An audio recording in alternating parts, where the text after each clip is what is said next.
Chapter 8. We finished our drinks and turned off all the lights. I checked my backpack for the book before leaving the house. We put chains on and backed out the driveway onto the street. Ashton reached over and placed her hand in mine, rubbing my thumb gently with hers as she looked out the window. Weather like this might be miserable to many, but this is the weather that Ashton and I thrive in. The road is blanketed with thick snow, it has not been cleared in a while, the fog was rolling slowly through the trees and over the summit. The path is cold and dark. The road is vacant, the wind whistles through the trees. We took a left, onto Jericho. "I love you, Forrest," she said looking over at me. "I love you too, darling, what's going on?" I replied, turning on my wipers. She brought my hand up to her lips. "Sometimes I think of where I would be if you did not pass by me," Ashton said softly. "I think about that often as well. So, I love you. The thought of our lives going any other way terrifies me. You are my home, Forrest," she said looking over with a small grin. "You are my home, Ashton," I replied, kissing her hand. "Grit?" she asked, taking 2 cigarettes out of her pack. "Yes, ma'am," I replied as she lit them both. "Come out the ground, not making a sound, the smell of death is all around. And the night when the cold wind blows, no one cares. Nobody knows we were approaching the scene of Mrs. Bringston's accident. I don't want to be buried in a pet cemetery. I don't want to live my life again," Ashton sang softly as she reached for my hand. We passed a small cross with red and black roses at the base. We took a right on the road to North Oak. After we passed Camp Verdict, we reached the main street of North Oak. The businesses were all closed, the only thing that remained open was the bar and convenience store. The streetlights emitted the dim yellow glow that reflected off the street below. We made our way up Blanca's driveway. She was standing on her porch, watching us while we parked. "Hello, my friends," Blanca said as she hugged the two of us. "Thank you for meeting me tonight and giving me enough trust to talk with you without your friends," she added as she walked through the front door. "Thank you for having us," I said as we took a seat by the fireplace. "I believe you have something for me," Blanca said looking down at my backpack. I grabbed the book and took the 2 photos from the pages. "Let's start with this," I stated before handing her the photo from Building 3. She looked at the photo as Ashton grabbed the flask from her bag. "It is him, my friend," Blanca said calmly. "Who?" I asked. "We won't speak on him at this moment, but he is someone that Willow Creek fears to its core. This is also someone that Jacob knows all too well," Blanca responded, holding the photo to her face. "I'm worried whatever is in the picture behind Jacob is also following us too," I said, taking a swig before handing the flask back to Ashton. "The other being in this photo has been with a boy for decades and has been with you for many years as well, my friend. I will assure you he is not with us at this moment, so please calm yourself. You have to be patient with the boy, my Tanya. You must show no fear," Blanca said with a smile. "Why is the boy following us?" Ashton responded. "He might only want to talk to you, for he might need to tell you something, or he simply likes you and you haven't told him he can't follow you yet.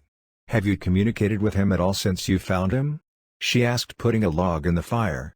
"Kind of, but we did not stumble upon him like we usually do. This time, he came to us," Ashton responded quickly before taking a sip from the flask. "What a great solstice it will be," Blanca said, walking over to her dusty old computer which sat in the corner of the living room at a desk by the window. She turned on the monitor and pulled up a blank Microsoft Word document. She put the font to 72 so we could see the letters from the fireplace. "I'm going to light some candles, you have nothing to worry about," she said, taking out her matchbook. She then brought out some white candles and lit them in a circle around us. There were 5 in the middle. She placed the photo in the middle, accompanied by a maroon-tinted notebook. One of the candles near the bookshelf had gone out. "If we can all hold hands around the picture, I would gladly appreciate it," Blanca said softly as she brought her chair closer to us. "Hello, friend, can you hear me?" Blanca said, looking at the photo.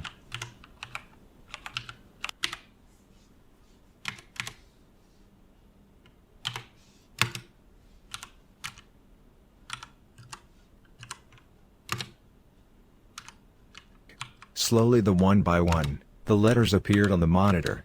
"Hello, what is your name?" Blanca asked. "J. A. C. O. B. "I'd like to know why you were trying to talk with Forrest," Blanca stated. "N. Oh. Is there anything that you'd like to tell Forrest? 4 1 5 6 Bellow Drive. Chills ran up my spine. I got a little short of breath. I looked up to see Blanca's closed eyes. "Who is he, Jacob?" I asked firmly. "Many legs, the many heads, the crown." "Who sent me that picture?" I asked immediately after. "Goodbye." Jacob typed into the keyboard before stopping for the night. The monitor turned off abruptly. It didn't feel negative, but it definitely felt different in the room. Ashton squeezed my left hand. Blanca let go of the right. Blanca said goodbye and got up to pour more wine. She brought over the glasses lined in silver. After she handed us our veils, she sat back down and lit a cigarette. "What is the other picture?" she said with a slight grin. "We got a letter in the mail yesterday. The envelope had a photo in it," I said while handing her the second photo. "The address he placed on the screen is the same one this picture was mailed from," I said, taking a sip. "And you can't say who sent it, can you?" Blanca said, looking closer at the photo. "No, only the sender's address. No name, no number," Ashton replied. "I see. That is unfortunate," Blanca stated. "What do we do with that address?" I asked. "That is for you to decide," she said, looking up at me. "Just understand, once you begin to entertain, you cannot take back the laughter you've provided," she said, crossing her legs while taking another drag of her cigarette. "When we left the institution, we found an adult male elk hanging from the tree, above the road. The elk was not there when we drove down that road the first time," I said. "Sicut, superius, et inferius. You said that you saw the elk after you left Willow Creek, my Tanya?" Blanca asked. "Yes, ma'am. Many strange things wander the woods outside of Willow Creek. They knew that you had come to visit." "I'm sure this was an attempt of communication," Blanca responded. "It was disemboweled. There were long branches in place of the eyes." "How is that communication?" Ashton asked in complete seriousness. "This is not a form of communication you are used to, my Tanya. Now I will say it again. I'm going to need you and your friends to stay away from Willow Creek for a little while, okay?" she responded while taking a sip of her glass. "I am aware of the deep need for adventure embedded within you and your friends, Forrest. I share this desire with you all. That being said, I truly doubt you will listen to me at this moment, and I do not hold bad thoughts if you do not listen. It would be a disservice if I did not tell you that it is not wise to return to the institution in the next few days. The elk, my friends, is a stern warning. Do not lead your group into a situation they are unaware of. Do not lead them down such a path when the outcome is unfavorable." "I will let them know," I said after taking a swig from the glass. We sat inside Blanca's cabin and shared more stories of our experience. She is a lot more pleasant to be around when the others are not here. I'm not ashamed to say that Ashton and I had grown a liking to her. She was clever, funny, and extremely intelligent. She gave us a couple of books on Catholicism and Hebrew before we left. We took our time on the drive home. Ashton and I were going back and forth on our theories while talk radio played in the background. Not a lot of questions were answered, but in a way, it still felt productive. What I thought were just abstract theories about the dead have gradually turned into evidence. We have nothing but our hard work and commitment to blame for that success. I used to get so much shit for trying to talk to the dead, but now that I haven't obtained undeniable proof, the ones that thought we were full of shit can suck a fat dick. In a way, it is like believing in or chasing UFOs then watching one abduct a cow. Like a person truly trying to encounter Bigfoot who then one night meets him. I cannot put words to this feeling, but it was different and almost exhilarating. It is crazy to think I was so reluctant to open up myself to the possibility of an afterlife. My whole life I figured that we live to die. No God, no below, no spirits or ghosts. Just a coffin in the dirt and a couple of weeks of mourning to reflect the decades you spent living. I never thought there to be anything more or anything less until I started to see things I could not explain. It is safe to say my curiosity in the afterlife simply came from trying to debunk my abnormal experiences when exploring abandoned locations. I have always believed in facts and evidence since I was young. Science has, and always will be the basis for all my research and knowledge. Once I started to explore the concept of an afterlife, the more questions I was left with. This sparked my interest. My family, my friends, and even my own thoughts had all told me I was going crazy. Today is the day to finally tell myself that they were wrong, and I wasn't as crazy as they all thought. Depending on how you look at it, tonight is a big deal to me. We have hours of tapes, photos, and recordings that I will never let go of. Right now I am more proud of that fact than I ever have been, and I am even more proud of the team. It just felt good. The snow began coming down harder than has all night. At least 3 feet of snow had been pushed to the emergency lanes by the plows. Nothing but smiles between the two of us. We have a lot to tell the crew and a lot to talk about once we get home. It was around 1:30 when we drove past Mrs. Bringston's accident scene. Ashton squeezed my hand tightly as we tried not to look over. It was silent until we made it to the next billboard. The road was appearing icier, so we slowed down and coasted around the next bend. Ashton lit a couple of cigarettes as we rounded the corner. She brought up the show from earlier and how we need to plan another night to erase the experience. Maybe a drive-in movie or a day hike. I don't think I want to be in a theater anytime soon. We were about 15 minutes from home when we saw an object on the side of the road in the distance. We pulled over as much as we could without hitting the bank and slowly drove up to the silhouette as the snow fell beside the cab. As we approached, the headlights illuminated the figure. After some slight head movements, it was a young boy. He looked about 15 years old. He was naked and bare, sitting upright on the side of the road shivering. We drove up and rolled down the windows. There was a moment where either of us didn't know what to say.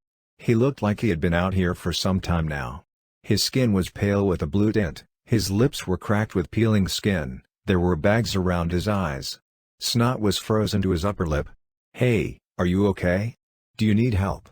Ashton asked, breaking the silence. I unbuckled my seatbelt and looked out of Ashton's window. The snow was starting to really come down heavy. The cold wind flooded the cab. The boy looked like he's been crying for hours. He looked up slowly at us with a glare of pure sorrow. His lips were moving as if he were talking, but no words were coming out. He then inhaled and appeared as if he were screaming at the top of his lungs. Again, no sound escaped from him, while looking at me dead in the face. He then stood up facing the road behind us. Ashton rolled up her window as the boy started running down the road. We both got out and started running after him. We were about 40 feet from him when he then ran up to a large boulder behind the guardrail.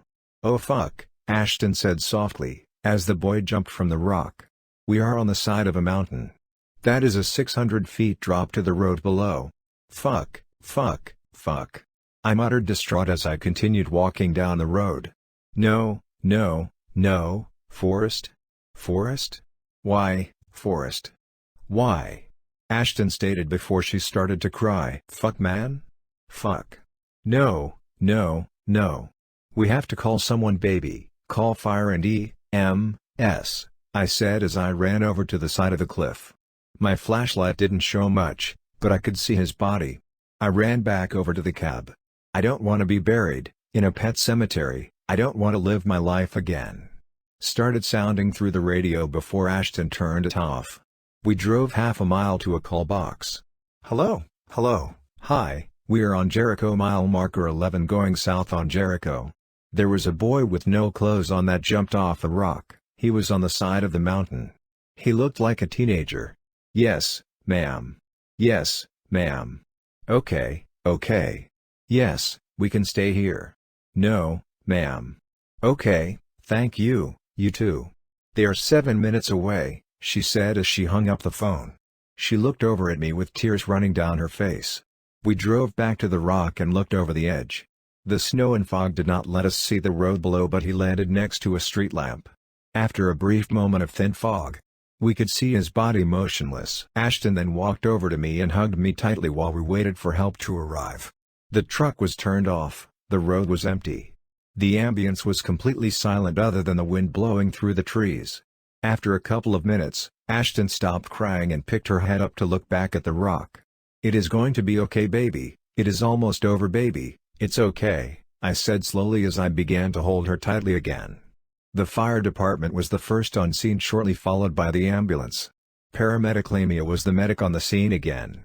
They drove up next to us while I was being questioned by the sheriff.